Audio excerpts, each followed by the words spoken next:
আজকের এই বিশেষ আয়োজনের সবাইকে স্বাগত। যেই পিডিএফ ফাইলটি নিয়ে এত আলোচনা, ঠিক সেখান থেকেই খুব সহজে একদম মাতৃভাষা বাংলায় কনসেপ্টগুলো বোঝানোর জন্যই আজকের এই চমৎকার বিশ্লেষণটি তৈরি করা হয়েছে। আজ আমরা কথা বলবো ইংরেজি বাক্যের বা সেন্টেন্সের একদম গোড়ার ভিত্তিগুলো নিয়ে। এই পুরো বিষয়টিকে এতই সহজ কিছু ব্লকে ভাগ করা হয়েছে যে ইংরেজির এই মৌলিক নিয়মগুলো একদম পানির মতো পরিষ্কার হয়ে যাবে। তো চলুন আর কথা না বাড়িয়ে সরাসরি মূল আলোচনায় ঢুকে পড়া যাক। আজকের এই পুরো আলোচনার রোডম্যাপটা ঠিক কেমন হবে তা এক নজরে দেখে নেওয়া যাক। প্রথমেই আমরা জানব বাক্য আসলে কি, এরপর এর দুটি প্রধান অংশ, হ্যাঁবোধক আর নাবোধক বাক্যের পার্থক্য, উদ্দেশ্য অনুযায়ী 5 ধরনের বাক্য এবং একদম শেষে থাকবে একটি দারুণ নলেজ ভেরিফিকেশন বা জ্ঞান যাচাই পর্ব। তো আমাদের প্রথম পর্ব, সেন্টেন্স বা বাক্য আসলে কি। যে কোনো শব্দ পাশাপাশি বসিয়ে দিলেই কিন্তু সেটা বাক্য হয়ে যায় না। একটি সঠিক বাক্য হতে হলে 3টি শর্ত একদম কড়াকড়িভাবে মানতে হবে। এর মধ্যে সবচেয়ে জরুরি শর্তটা হলো বাক্যটিকে একটি সম্পূর্ণ অর্থ বা ধারণা প্রকাশ করতে হবে। মানে একটা কথা শোনার পর মনের মধ্যে যেন আচ্ছা তারপর বা তো কি হয়েছে এমন কোনো প্রশ্ন ঝুলে না থাকে। বিষয়টা একটু উদাহরণ দিয়ে পরিষ্কার করা যাক। স্ক্রিনের বাম দিকে খেয়াল করলে দেখা যাবে লেখা আছে because I woke up late, অর্থাৎ কারণ আমি দেরিতে ঘুম থেকে উঠেছিলাম। এইটুকু শোনার পর কেমন যেন একটা বিভ্রান্তি কাজ করে, তাই না? মনে হয় তো দেরিতে উঠেছিলে বলে কি হয়েছিল, একেই বলে ফ্র্যাগমেন্ট বা অসম্পূর্ণ অংশ। এবার ডান দিকে তাকালে দেখা যাবে because I woke up late I miss the bus, অর্থাৎ কারণ আমি দেরিতে উঠেছিলাম তাই বাসটা মিস করেছি। ব্যাস, এখন কিন্তু আর কোনো সংশয় নেই, পুরো অর্থটা একদম সম্পূর্ণ। এবার আসি দ্বিতীয় পর্বে, বাক্যের দুটি অপরিহার্য অংশ। এই দুটো স্তম্ভ ছাড়া কোনো বাক্যই দাঁড়াতে পারে না। একটা বাক্যকে যদি সিনেমার সাথে তুলনা করা হয়, তবে সাবজেক্ট হল সেই সিনেমার প্রধান তারকা। বাক্যটি মূলত কাকে নিয়ে বা কি নিয়ে কথা বলছে সেটাই হলো সাবজেক্ট। আর প্রেডিকেট হল বাক্যের সেই অ্যাকশন বা কাজ। সাবজেক্ট কি করছে বা তার কি অবস্থা, প্রেডিকেট আমাদের ঠিক সেটাই জানায়। আর মনে রাখার মতো একটা খুব জরুরি বিষয় হলো প্রেডিকেটের ভেতরে একটা ভার্ব বা ক্রিয়াপদ থাকতেই হবে। স্ক্রিনের এই উদাহরণটা দেখা যাক। The dog barked loudly. এখানে ঠিক কার সম্পর্কে কথা বলা হচ্ছে? কুকুরটি সম্পর্কে। সুতরাং নিঃসন্দেহে দ্য ডগ হলো আমাদের সাবজেক্ট। আর কুকুরটি কি করছিল? বার্কড লাউডলি বা জোরে ডেকেছিল। এই পুরো অ্যাকশনটাই হলো প্রেডিকেট।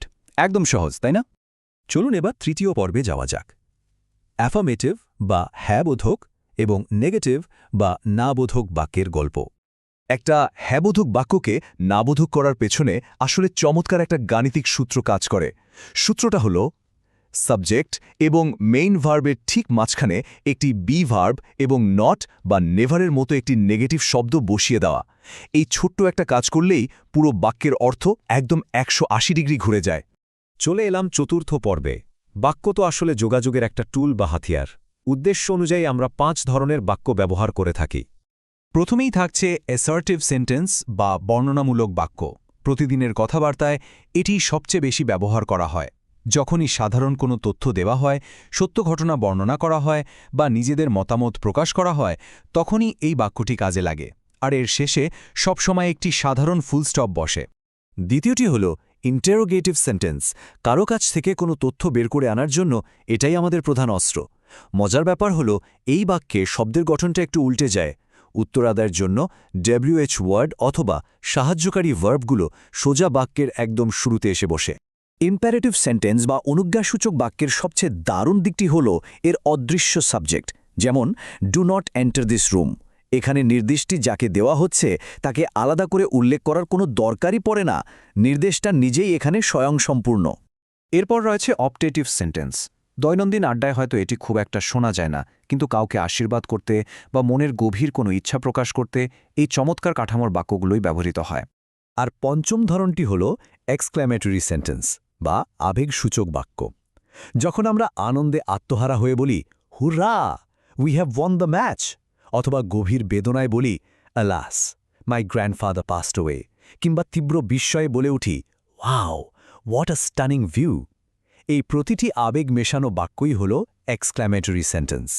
দেখতে দেখতে আমরা চলে এসেছি আমাদের একদম শেষ পর্বে, নলেজ ভেরিফিকেশন বা জ্ঞান যাচাই। এতক্ষণ যা যা আলোচনা হলো, চলুন সেগুলো একটু পরোক্ষ করে নেওয়া যায়। প্রথম প্রশ্ন, the beautiful flowers Bloom in spring, এই বাক্যে সাবজেক্ট কোনটি? Option A Bloom, option be in spring, C the beautiful flowers, নাকি ডি বিউটিফুল। কয়েক সেকেন্ড সময় নিয়ে মনে মনে সঠিক উত্তরটা বেছে নেওয়ার চেষ্টা করা যাক।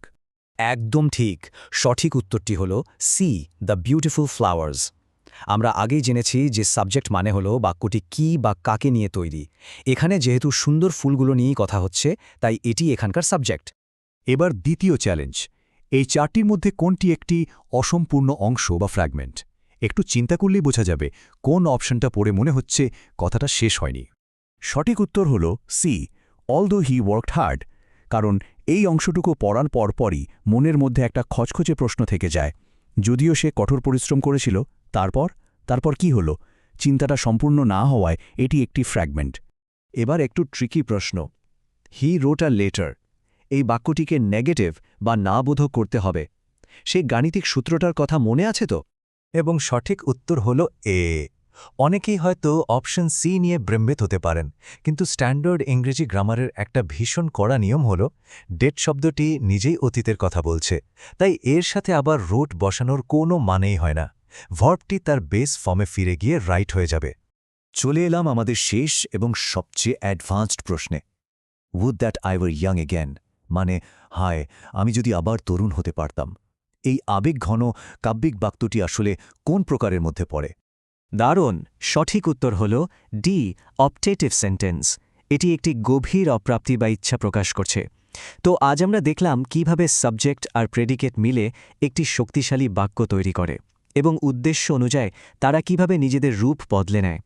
পিডিএফ থেকে পাওয়া এই কনসেপ্টগুলো একবার আয়ত্ত করতে পারলে ইংরেজি ভাষায় এমন কোনো কথা বা অনুভূতি কি আছে যা নির্ভুলভাবে প্রকাশ করা সম্ভব নয়?